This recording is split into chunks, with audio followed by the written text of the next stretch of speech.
آپ کو یہ یاد رکھنا چاہیے کہ دنیا میں ہر ذمہ داری کے تقاضے ہیں اور وہ تقاضے پورے کرنے پڑتے ہیں۔ دنیا میں ٹھوکریں انہی کو لگتی ہیں کہ جو چلتے ہیں، جو پاؤں توڑ کر بیٹھ جاتے ہیں انہیں کبھی ٹھوکر نہیں لگتی۔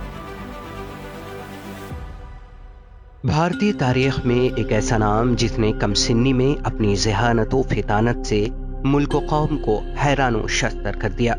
متضاد حیثیتوں پر مبنی زندگی کے مالک مولانا ابوالکلام آزاد ایک زبردست صحافی، عالی مرتبہ مجتہد، عظیم دانشور، بلند پایہ مفکر، فلسفی اور جنگ آزادی کے عظیم رہنما تھے۔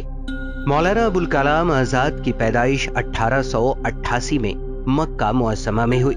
ان کا اصل نام محی الدین احمد تھا، مگر ان کے والد مولانا سید محمد خیر الدین ابن احمد انہیں فیروز بخت کے نام سے پکارتے تھے۔ اپنے والد سے ابتدائی تعلیم حاصل کرنے کے بعد آزاد مصر کی مشہور درسگاہ جامعہ ازہر چلے گئے، جہاں انہوں نے مشرقی علوم کی تکمیل کی۔ عرب سے ہجرت کر کے بھارت آئے تو کلکتہ کو اپنی سرگرمیوں کا مرکز بنایا۔ یہیں سے انہوں نے اپنی صحافتی اور سیاسی زندگی کا آغاز کیا۔ انہوں نے یہیں سے 15 برس کی عمر میں لسان الصدق جریدے کی ارادت کی اور سن 1912 میں 20 برس کی عمر میں الہلال کے نام سے ایک ہفتہ وار اخبار نکالا۔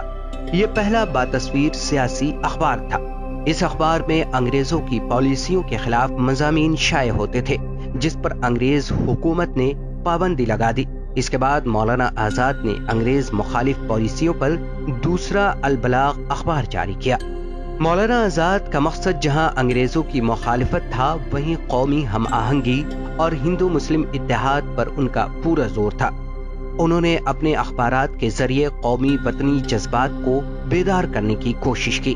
مولانا ابوالکلام آزاد سیاسی محاذ پر بھی سرگرم رہے۔ انہوں نے تحریک عدم تعاون، بھارت چھوڑو اور خلافت تحریک میں بھی حصہ لیا۔ گاندھی جی کی قیادت پر انہیں پورا اعتماد تھا۔ گاندھی کی افکار و نظریات کی تشہیر کے لیے انہوں نے پورے ملک کا دورہ کیا۔ مولانا آزاد ایک اہم قومی لیڈر کی حیثیت سے ابھرے۔ وہ کانگریس پارٹی کے صدر بھی رہے۔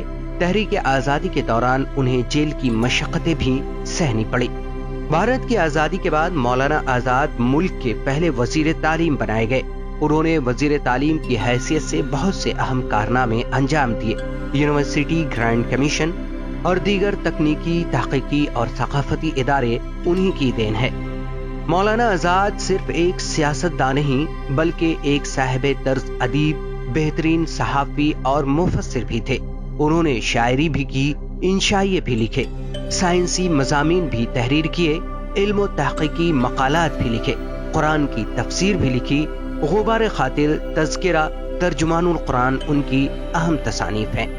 مولانا نے اپنی کتاب غبار خاطر قلعہ احمد نگر میں قید کے دوران تحریر کی تھی، جسے مالک رام جیسے محقق نے مرتب کیا اور ساہتیہ اکادمی نے اسے شائع کیا۔